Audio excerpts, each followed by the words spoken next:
Hello and welcome. My name is Ben Pelletier, and it's a pleasure to play for you today. We have an ensemble of my low brass students here at Chinese University of Hong Kong, so that's a lot of fun and a rare chance for me to get to play with my own students. So we do hope you enjoy the program we put together. It's a very interesting program because you can see the instruments we have here. There's not a lot of music written for this ensemble. However, we're going to start with a piece by Ernst Sachse. It's his concertino for trombone, and it's one of the very first earliest surviving real pieces for solo trombone that we have in all of the repertoire. Ernst Sachse, a very interesting fellow, was a trumpet player and trombonist, and is perhaps better known as a player than as a composer. In fact, he was the trombonist at Wagner's premiere of the opera Lohengrin, so he was a member of that orchestra. However, this one piece survives and is one of our earliest compositions for solo trombone. Let's enjoy the concertino by Ernst Sachse.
Indeed, thank you very much. And we're going to move from the music that was written very early for the solo trombone to a very interesting selection of pieces called Equali, written for trombone quartet. And we're going to play it with a couple of euphoniums here in the music of Ludwig van Beethoven. This music was perhaps most famous in that it was written by Beethoven to be used as a demonstration of the interesting things that happen when you have four equal voices and what you can do just sort of with blocks of sound and harmony. This music was chosen, in fact, to be played as Beethoven's funeral procession music. And that's very notable in that it was one of the true highlights of the trombone sound, that sort of somber, melancholic, and with an association with the afterworld, that sort of mystical sort of representation that you can find even in earlier composers such as Monteverdi and Mozart. But Beethoven very much was into that same vein, and this was written just a couple of decades earlier than the piece you just heard. So that's kind of an interesting sort of thing to consider, that this trombone was just beginning to be seen as a solo instrument, but already composers such as Beethoven were using the trombone quartet and the unique sound that you can get with 4 of these equal sort of voices, which we're going to play for you now with the 3 equali of Ludwig van Beethoven.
Thank you. And the music of Beethoven, which was in fact played at Beethoven's funeral, with the format being the equal voices of what was envisioned at the time as 4 trombones.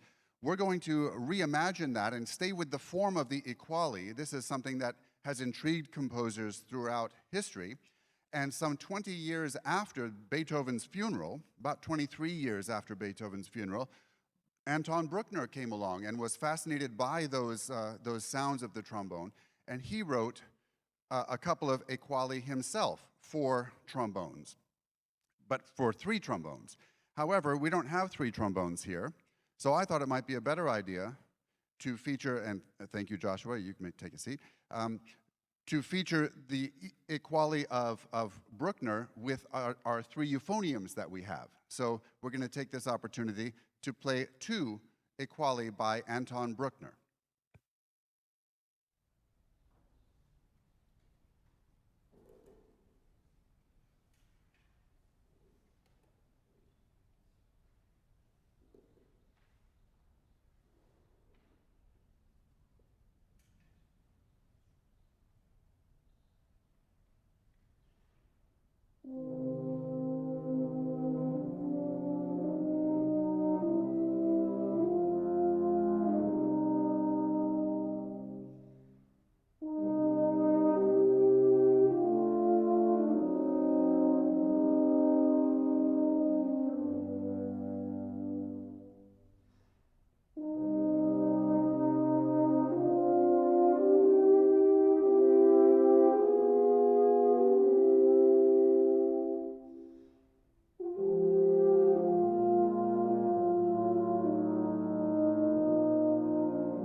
Thank you. And Ali and Venus can take a seat now, and we're going to continue featuring the low brass family, but actually, one moment, my iPad.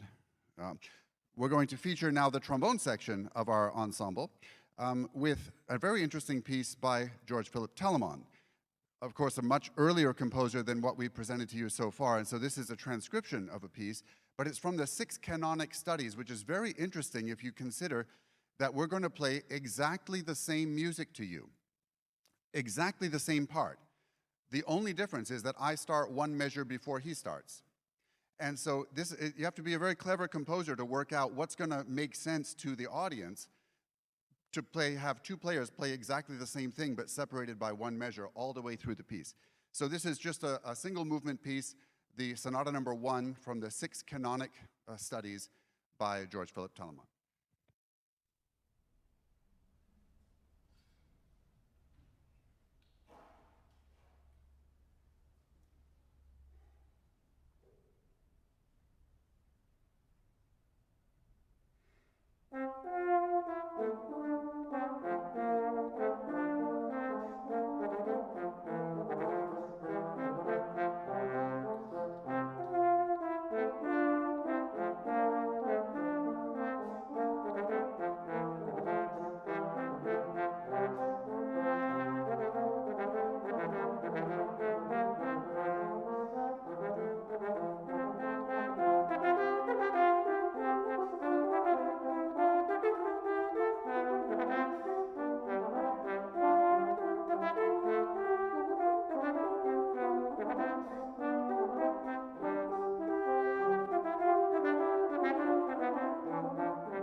Okay, thank you. Thank you, Joshua. And so we're going to conclude our presentation today with a very fun piece of music. This is a transcription written also the latest of our compositions. This was written in 1907 by Julius Fusic, who is actually only known really as a composer in history for 2 compositions. The entrance of the Gladiators, which you often hear at like band concerts, that sort of wind band concerts, even to this day, very popular. And this piece, the Florentine March. And although it's written, obviously inspired by Florence, this was actually composed in Budapest in 1907. So enjoy, and thank you very much for coming out. We're going to end with this kind of festive march by Julius Fusic.